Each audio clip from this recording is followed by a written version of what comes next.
Paz querida, como é bom te encontrar, como é bom te reencontrar na manhã deste dia que o Senhor nos dá. Dia especial, um dia em que o mundo ocidental celebra o Natal. Eu não poderia deixar de estar aqui com você para deixar também uma mensagem de Natal. Acima de tudo, uma mensagem para a nossa reflexão. Querida, nós precisamos pensar, refletir se de fato estamos vivendo o verdadeiro Natal. Por isso, eu quero te convidar para que nós possamos juntos meditar na palavra do Senhor e descobrir juntos o verdadeiro significado do Natal.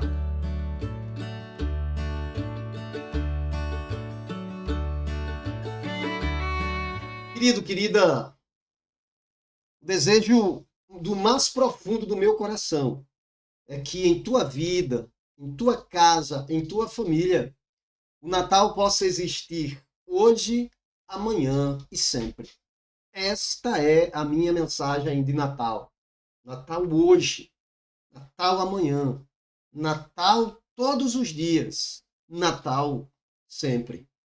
Eu não quero aqui me ater à história de como o Natal começou. Sim, para nós, o ano de 365, quando Constantino era imperador romano, ele é um marco.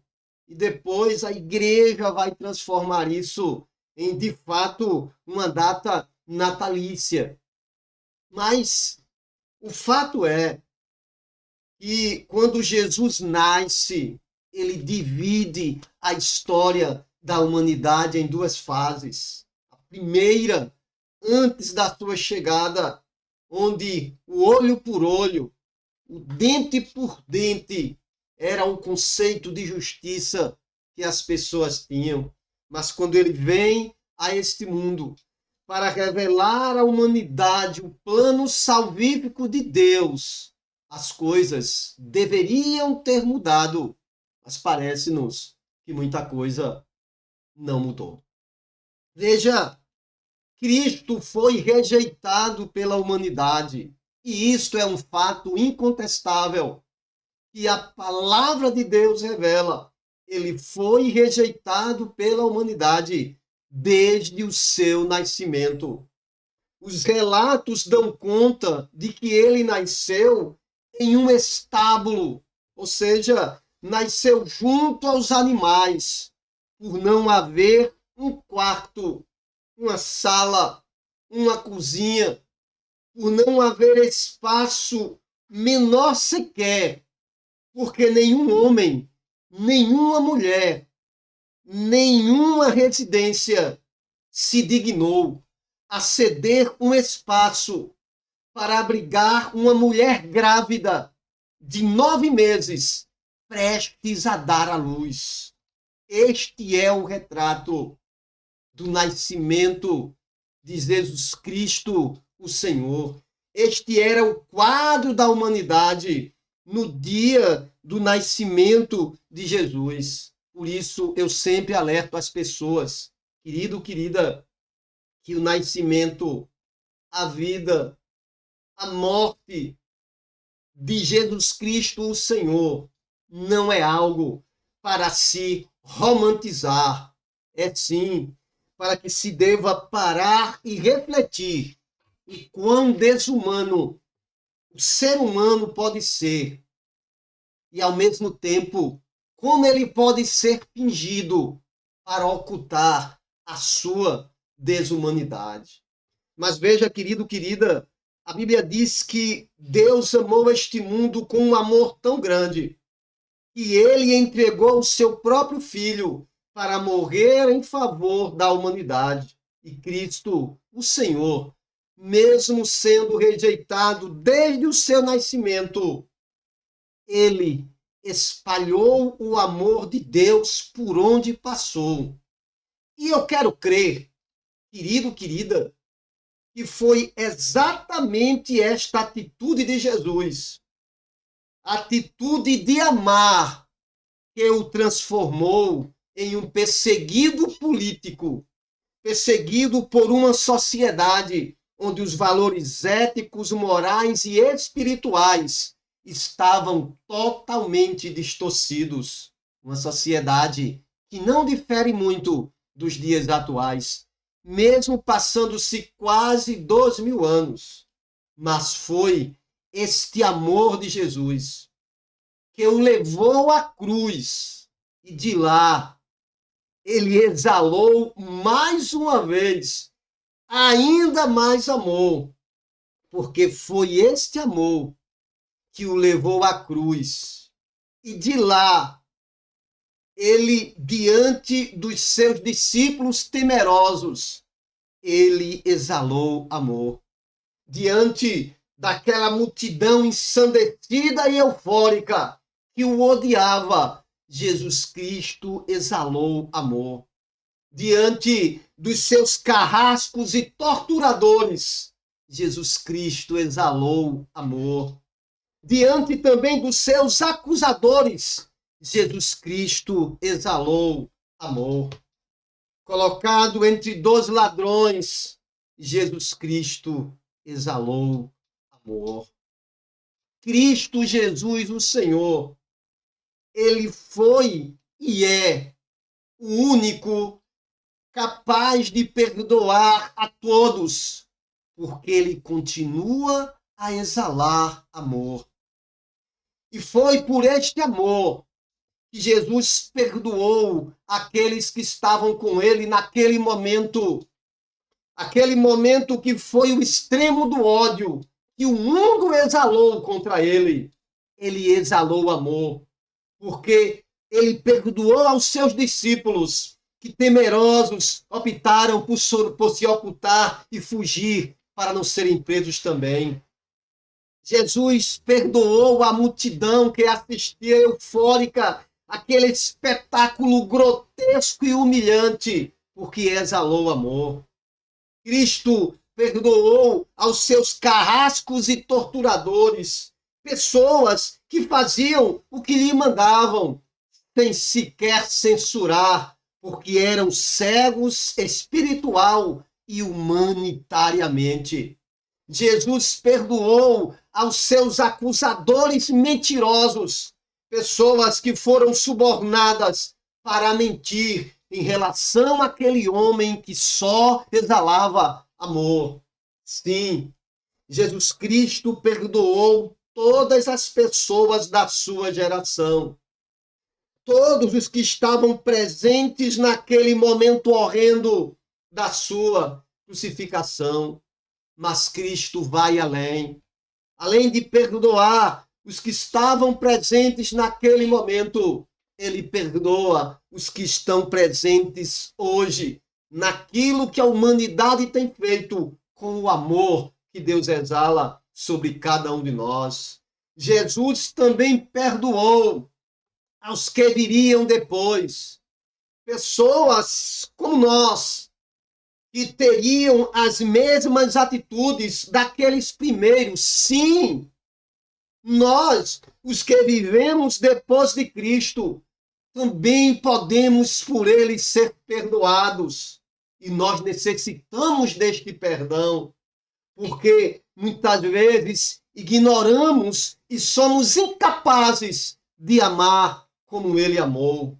Por isso, Jesus Cristo perdoa aos que ignoram que ele desceu do céu e veio a este mundo para cumprir a vontade de Deus. Como está escrito no Evangelho de João, no capítulo 6 e no verso 38, quando o próprio Cristo disse, aspas, pois eu desci do céu para fazer a vontade daquele que me enviou e não para fazer a minha própria vontade. E quantos hoje usam o nome de Cristo para fazer a sua própria vontade e são incapazes de exalar um pouco do amor que Cristo derramou sobre nós? Sim, Jesus perdoa a pessoa que ainda hoje ignora que ele veio para servir as pessoas e não para ser servidos por elas.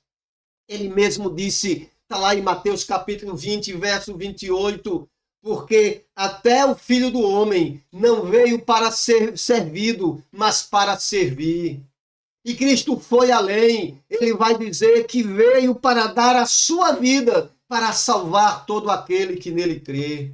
Sim, querido, querida, Cristo perdoa os que ignoram. Ele perdoa até a pessoa que ignora o motivo que o fez vir a este mundo. Está lá em João capítulo 12, verso 47. Jesus veio com um propósito claro e determinado pelo próprio Deus. E Cristo disse: eu vim para salvar o mundo e não para julgá-lo. E quantas pessoas há hoje neste mundo estão por aí dizendo Feliz Natal, mas estão julgando as pessoas, achando-se superiores a Deus, melhores que o seu irmão, quando não passamos todos de grandes pecadores que necessitam desse amor exalado por Cristo todos os dias. Sim, querido, sim, querida.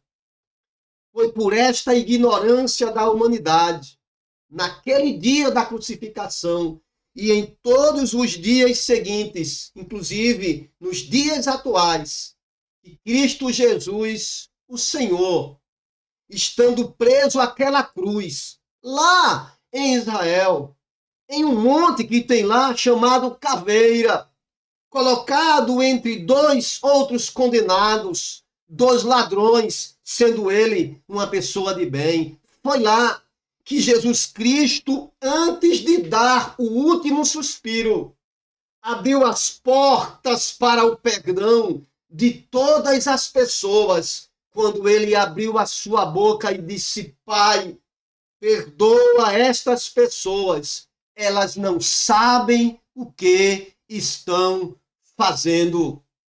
Está lá em Lucas capítulo 23, verso 34. Pai, perdoa esta geração que o pastor Aldair está vivendo, porque ele e os outros não sabem o que estão fazendo. É o que Cristo fala até hoje.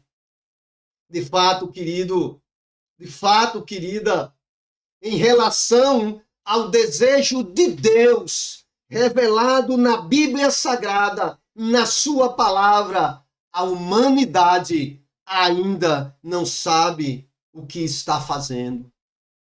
Mas ouça, querido, ouça, querida, ao pedir a Deus perdão aos que não sabiam o que estavam fazendo, ao rejeitarem, ao o odiarem, ao o perseguirem, ao prenderem, torturarem e a ofertarem a ele a mais humilhante forma de morte conhecida à época, que era a crucificação. Quando Jesus pede que Deus perdoe, Jesus não se referia apenas aos que com ele estavam crucificados, tampouco se resumiu àquela multidão ali reunida, ou aos seus algozes e aos líderes religiosos e políticos da sua época.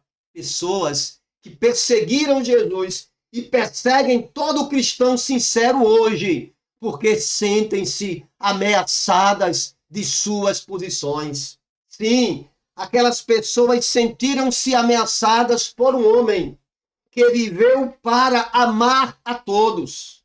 Na verdade, este era o grande problema de Cristo para os seus adversários, como é também para aqueles que perseguem os verdadeiros cristãos dos dias atuais. E eu vou te explicar.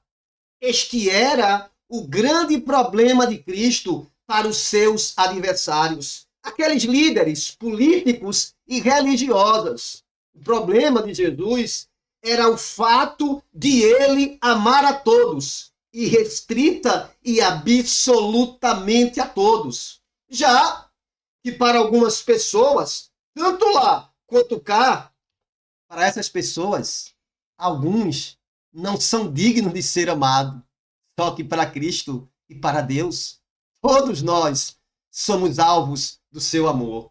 Este foi o problema de Cristo, amar a todos, porque há no mundo pessoas que pensam que alguns não têm o direito de ser amados. Mas, querido, querida, este horror é uma realidade da sociedade atual. Porque, infelizmente, existe um grande contingente de pessoas, inclusive que se dizem cristãs, que acreditam piamente que algumas pessoas não devem ser amadas, muito menos ser alvos do amor de Deus. Agora, querido, querida, em nome de Jesus, eu tenho um alerta para mim e para você. Se eu ou você temos esse pensamento, é hora de aproveitar esse tal espírito de Natal, que tanto se fala. É hora de rever a minha vida cristã, a minha caminhada. É hora de pensar bem se de fato eu conheço a Cristo e estou vivendo aquele amor que ele veio trazer a esse mundo. Se eu estou vivendo segundo a vontade de Deus, ou se eu não passo de um dissimulado. Eu preciso fazer esta reflexão, aproveitando esse tal espírito de Natal. Sabe por que isso é importante, querido, querida? Porque uma pessoa que se julgue cristã e deseje a morte, o fim, a destruição de qualquer pessoa, mesmo que ela pratique o mal, cometa crimes, o cristão que pensa assim está, como ele, vivendo em pecado. Eu vou repetir. Uma pessoa que pensa ser cristã e deseja a morte, o fim ou o mal de qualquer pessoa, mesmo de pessoas que praticam o mal, que cometem os mais complicados crimes. O cristão que pensa assim, como estas pessoas, vive também em pecado. E como elas, necessita urgentemente rever a sua vida, rever a sua escala de valores, rever tudo, tanto os valores humanos e humanitários, quanto os valores cristãos. Porque, querido, querida, por ignorância, esta pessoa está cometendo um grande equívoco ao desejar o mal a quem peca, a quem comete crime. Porque a Bíblia diz que todos, absolutamente todos, pecaram. Ela diz que não há um justo, um sequer, não há quem faça o bem. Ela comete um equívoco quando não lembra que o salário do pecado é a morte e que se todos pecaram, ele também está no caminho da morte. Por isso, é muito importante, neste dia, antes que o ano termine, todo cristão, a começar de mim, faça uma reflexão, uma inflexão, na verdade, para verificar se eu de fato estou vivendo segundo a vontade de Deus. Sim, querido. Sim, querida. Cristo amou até o fim e continua amando. Só que Cristo amou e ama a todos. Por isso, a partir de hoje, a exortação é que eu preciso aprender com ele a desejar não a morte de quem peca, não a morte do bandido, do criminoso, do pecador, mas desejar que essas pessoas tenham a oportunidade de ter um encontro com Cristo, de alcançarem nele a salvação e tenham assim as suas vidas transformadas para o bem. E também desejar que seja eu, que seja você, um vetor desta bênção neste mundo. Ou seja, que eu e você possamos ser os porta-vozes desta bênção de salvação para todas as pessoas. E assim eu estarei tentando viver o amor que Cristo viveu por mim. Que seja eu, que seja você, eu repito, um vetor desta bênção para o mundo. Assim, diariamente, estaremos vivendo o verdadeiro sentido do Natal, que é o derramamento do amor de Deus sobre a vida de todas as pessoas. É por esta necessidade, querido e querida, que todos nós temos que nos reconciliar diariamente com Deus. E é a intercessão de Cristo que torna isso possível. É pela intercessão de Cristo que nos dias atuais nós podemos viver em paz com Deus. Mas é preciso olhar para Cristo, olhar para os seus ensinamentos eternos e viver segundo a sua vontade. Mas, infelizmente, querido, querida, muitos têm optado por dissimular, por fingir que vivem o cristianismo. O problema disso, sabe qual é? Que Deus conhece o meu e o teu coração. E Ele sabe onde está e onde não está a sinceridade. E eu oro diariamente ao Senhor para que não seja eu um desses dissimulados. Você pergunta, mas pastor, quando é que se dissimula seguir aos ensinamentos de Cristo? É simples. Eu dissimulo ser um cristão quando o principal e o mais importante dos seus ensinos é distorcido. Quando eu sou incapaz de amar a todos, absoluta e irrestritamente, eu estou dissimulando ser um cristão. Quando eu penso que um é digno de salvação e outro tem que queimar no inferno, eu estou dissimulando ser um cristão. Quando você abre a sua boca para dizer que bandido bom é bandido morto e você pensa ser um cristão, está dissimulando ser um verdadeiro cristão. Quando é que eu dissimulo que sou um cristão? Quando eu faço essas coisas. Mas então, pastor, onde é que está o amor? O amor está quando eu não vivo essas coisas. Mas o amor não está quando a dor do outro não me incomoda. O amor não está quando a fome de milhões de pessoas pelo mundo não me move a fazer algo para mitigar esta dor da pessoa que está perto de mim. Porque Deus todos os dias coloca no nosso caminho pessoas famintas para alimentarmos. E o que temos feito? Demonstrado amor ou dissimulando que eu sou um cristão? Onde está o amor, querido, querida? Onde está o amor cristão? Quando inocentes são covardemente atacados com bombas sobre seus lares e o agressor diz: desculpa, eu queria atacar o inimigo, mas acabei matando o seu filho. Onde está o amor, querido, quando eu defendo isso aqui?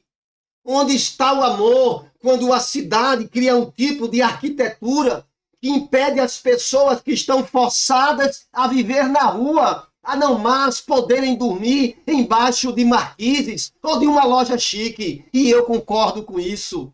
Onde está o amor quando o cristão passa a acreditar que os fins justificam os meios e começa a espalhar mentiras, porque o seu líder espiritual disse que aquilo é verdade e ele sequer se dá o trabalho de verificar se aquilo realmente é verdade? Onde está o amor e o tal espírito de Natal, quando eu tenho a oportunidade de viver diariamente os ensinos de Cristo, mas prefiro esperar o dia da celebração do Natal para doar uma cesta básica para uma família faminta, para dar um presente usado a uma criança carente?